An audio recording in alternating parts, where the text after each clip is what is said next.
你有冇試過半夜瞓到一半，屋企突然傳出啪啪兩聲？你行出廳一睇，唔係水喉滴水咁簡單，而係電掣附近閃緊火花。最令人心寒嘅係呢個單位唔係住咗幾十年嘅舊樓，而係入伙未夠1年嘅新居屋。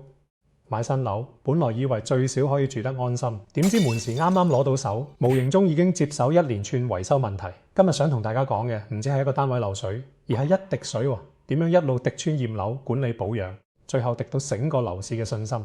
呢件事聽落好似只關一個屋苑事，但去到最後，你會發現每一個準備買樓、收樓，甚至住緊舊樓嘅香港人都避唔開。記得聽到最後，鍾意呢類香港社會熱點分析，就俾個讚同訂閱支持一下。事情發生喺啟德一帶嘅啟悅苑，呢個屋苑入伙時間唔長，外界對佢最大期望本來就係新樓、新設備、新社區。照道理最唔應該出現嘅就係大規模滲水同電力問題。但有業主表示，由去年10月開始收樓，到而家未夠1年，單位同公用地方已經接連出事。個別個案未必代表成個屋苑，但當唔同住戶反映類似問題，大家自然會問，究竟係1兩個施工瑕疵，定係背後有更系統性嘅治亂管理漏洞？其中一位陳先生講，佢同屋企人當晚已經瞓咗，忽然之間屋內傳出幾下古怪聲，跟住見到插蘇附近有火花，佢即時關掉總電掣，再聯絡有關人員處理。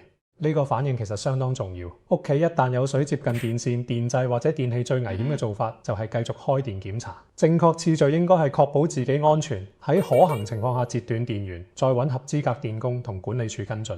漏水可以整壞天花，電力故障卻可能直接威脅人命。恢復供電之後，陳先生先發現問題比想象中大，屋內有多件電器懷疑受影響，包括微波爐、雪櫃、冷氣機、電視同其他家電。一般家庭買一批新電器，少則幾萬元，多則10幾萬元。如果最後證實同滲水或者電壓異常有關，邊一方要負責？發展商、承建商、管理公司、樓上住戶定係保險公司？每一個單位都可能用仍在調查作擋箭牌，但對住戶嚟講，張單每日都擺喺面前。更加令人不安嘅係，陳先生後來同鄰居交流先知道，唔止自己一戶遇到問題，有住戶擔心長期濕氣進入電線槽，亦有人懷疑公用供電系統會唔會受影響。呢度一定要講清楚。懷疑唔等於證實，真正原因必須由專業人員檢測先可以判斷。但住戶點解會越諗越驚？因為佢哋睇到嘅唔止係牆角一塊水漬，而係走廊平台、停車場同升降機附近都先後出現積水或者滲漏跡象。當問題由屋內伸延到公用地方，性質就完全唔同。單位內維修尚且可以逐戶跟進，公用地方出問題就會牽涉管理基金、公共安全同日後大維修。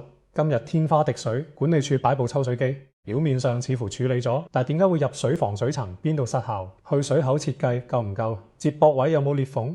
如果根源冇揾到抽水，只係將眼前嘅水搬走，唔係修好棟樓。有住戶形容停車場一落大雨就有位置滲水，管理處會擺水泵或者圍封部分地方。呢啲臨時措施有需要，因為首先要減少積水同滑倒風險。不過臨時措施做得愈耐，住戶就愈擔心。新樓最大嘅優勢本來應該係未來10年維修負擔較低。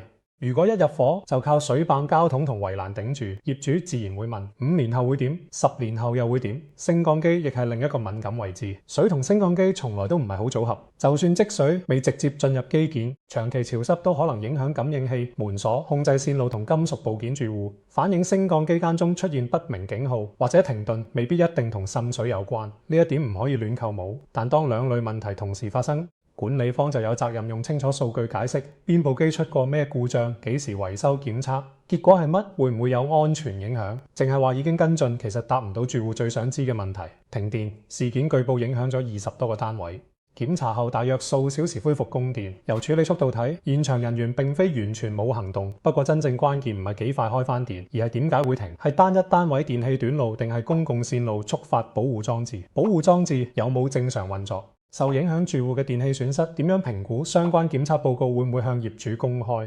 呢啲先係事故之後應該追落去嘅問題。香港人買樓最怕一句說話：個案仍在調查，因為調查可以拖供樓，就一日都唔會停。業主每個月照交按揭、管理費同差餉，個單位卻可能不斷執漏。更現實嘅係，保養期並唔會因為你等緊報告而暫停。住戶如果冇用書面方式報修，冇保留相片、日期、維修記錄同損失單據，日後追討時就會非常被動，所以收新樓第一件事唔係急住買梳化，而係建立一份完整記錄，邊日收樓，邊日發現水積落雨前後有咩變化，管理處邊位職員到過場，承建商做過咩測試，全部寫低。牆身水印要影近景，亦要影遠景，最好拍埋窗邊喉位同地面關係。電器有損壞就保留維修報告同購買單據。呢啲資料睇落瑣碎，真係要追責任時，往往就係最有用嘅證據。另外，業主亦要分清楚，執漏同結構安全保證唔係同一回事。房委會資料顯示，新建居屋一般設有樓宇結構安全保證，整體結構穩定同指定結構構件會有相應保證期。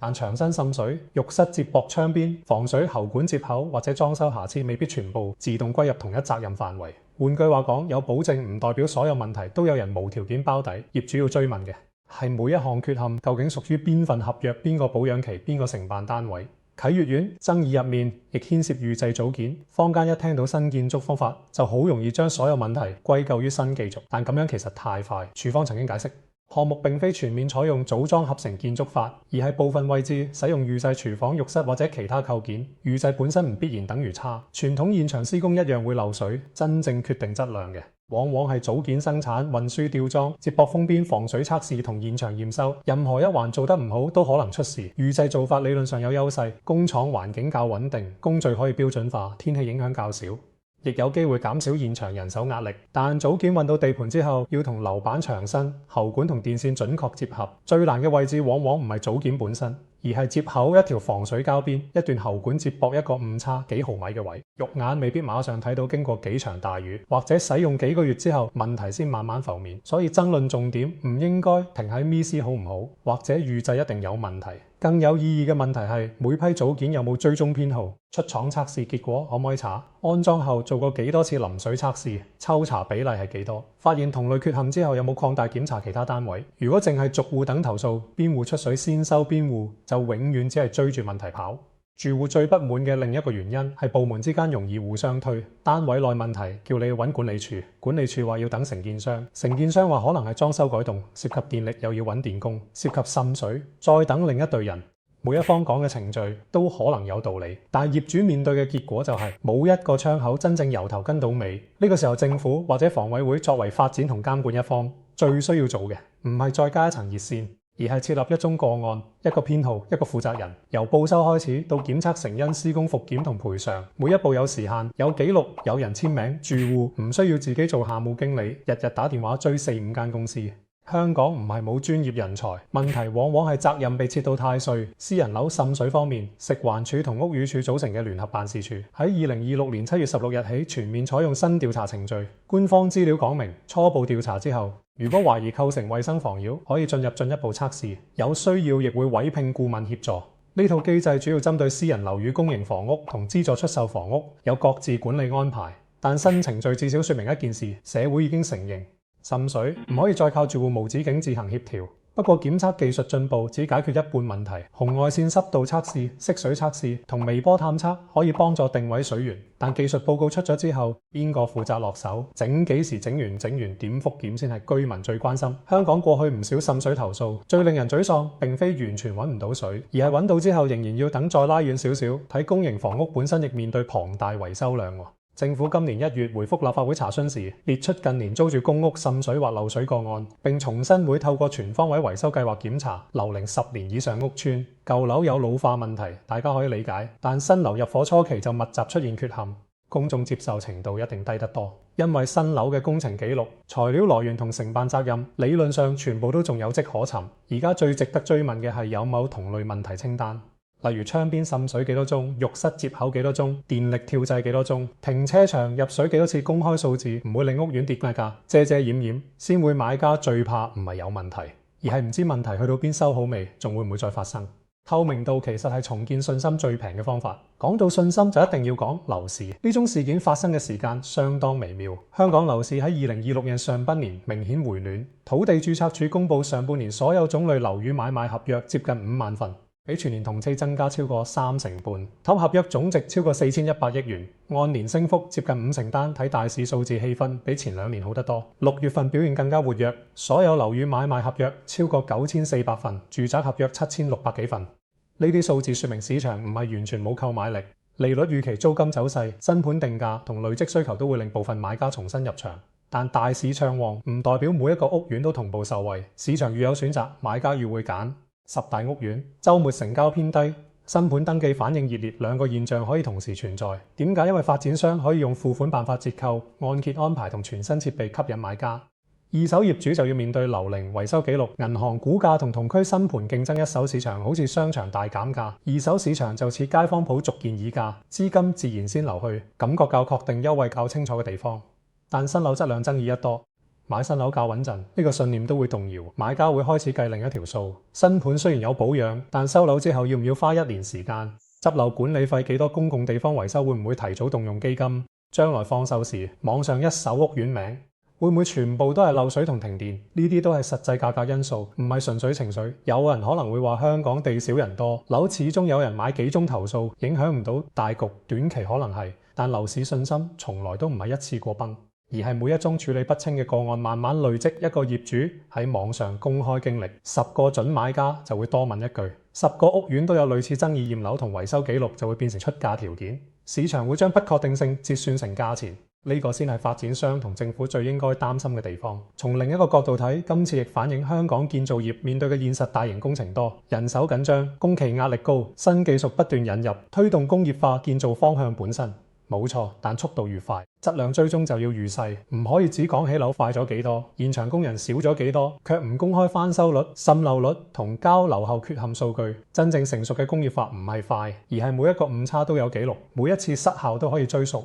我自己認為，政府應該為新建公營同資助出售房屋設立統一嘅入伙後質量儀表板，每個項目公開頭2年報修分類、平均處理時間、重複報修率同主要整改項目，唔需要公開住戶私隱，淨係公開整體數字已經足夠。邊個承建商表現穩定，邊種接駁位最常出問題，公眾同業界一眼就睇到。第二，重大事故報告應該有固定格式，涉及停電、升降機、停洗、食水污染或者大範圍滲水，就應交代發生時間、影響範圍、初步原因、臨時措施、永久修復方案同預計完成日。唔好每次只出一句已經派員跟進，呢句話對行政程序可能夠，對一個半夜見到火花嘅家庭絕對唔夠。第三，保養期應該同維修結果掛鈎。如果同一缺陷喺保養期內報過，但維修後不斷復發，責任期唔應照日曆自動完結。最合理做法係相關部位由最後一次通過復檢起，重新計算一段保證時間。否則承辦商照拖到保養期尾，風險就有機會轉嫁俾小業主。第四，損失賠償要有清楚渠道電器，因事故損壞，住戶唔應該喺管理公司、承建商同保險公司之間兜圈。可以先由指定平台收齊維修報告、購買證明同事故記錄，再由責任方內部釐清。對居民嚟講，一個入口、一張清單、一個處理限期，已經可以減少好多無謂折磨。第五，驗樓制度要由睇表面升級到睇系統，空心磚、油漆、門縫當然要檢查，但水壓測試、排水測試、窗邊淋水、電力保護裝置、浴室防水同公共喉管，先係真正影響安全同長期維修成本嘅部分。部分項目可以抽樣做第三方復檢，結果直接交俾業主組織，咁樣先叫有制衡。業主方面亦唔應該各自為戰，一個單位報修容易被當成個別問題，10個單位用統一表格記錄同類缺陷，性質就完全唔同。居民可以整理時間線，分開單位內公用地方、電力升降機同停車場問題，再要求管理處定期書面回應。重點係事實，唔係網上互相嚇。資料越整齊，越容易逼到責任方認真處理。當然，裝修改動亦可能影響防水同喉管，呢一點必須公平講。如果個別業主拆改預製浴室加裝水喉，或者破壞原有防水層，責任自然唔可以全部推俾承建商。所以調查要講證據，改動位置同漏水源頭有冇直接關係。同一設計而冇裝修嘅單位有冇類似問題？唔可以一見裝修就話係業主問題，亦唔可以所有事都預設係施工失誤。住新樓本來應該係一件開心事，好多家庭儲咗多年首期，抽中居屋之後又裝修、買家電、安排小朋友返學。佢哋要嘅唔係豪華會所，只係落雨時屋內保持乾爽，夜晚瞓覺唔使驚電掣閃火，搭升降機唔使估今日會唔會停。呢啲要求一點都唔奢侈，而係一間住宅最基本嘅承諾。今次事件最值得香港社會記住嘅，唔係某一幅漏水相，而係出事之後點樣處理建築。不可能100%零缺陷，但制度可以做到發現得快、解釋得清、維修有時限、責任追得到。相反，如果每次都靠住戶逐單追問題，就算最後補好，信任都已經流走，樓市數字可以反彈，成交量可以一夜熱鬧，但居住信心冇快捷鍵。佢要靠每一塊防水層、每一份檢測報告、每一次手勢圍手慢慢砌翻出嚟。今日啟悅苑住戶追問嘅，其實亦係所有香港業主想問嘅。我交咗一生人最大張支票之後，究竟有冇一套制度保證？我收到嘅唔止係一條鎖匙，而係一個可以安心生活嘅家。有觀眾可能會問，漏水係咪真係會直接拖低樓價？答案唔會係一宗投訴即刻減一成咁簡單。樓價由利率、供應、就業、租金同購買力共同決定。但當兩個條件相近嘅屋苑擺埋一齊，維修記錄清楚，嗰個自然較容易成交。銀行估價師、地產代理同買家都會留意公開資料，風險一旦難以計算，買家最直接嘅做法就係壓價，或者索性揀第二個盤。呢個分別喺二手市場尤其明顯。一手盤有發展商集中宣傳，亦可以透過折扣吸收部分疑慮。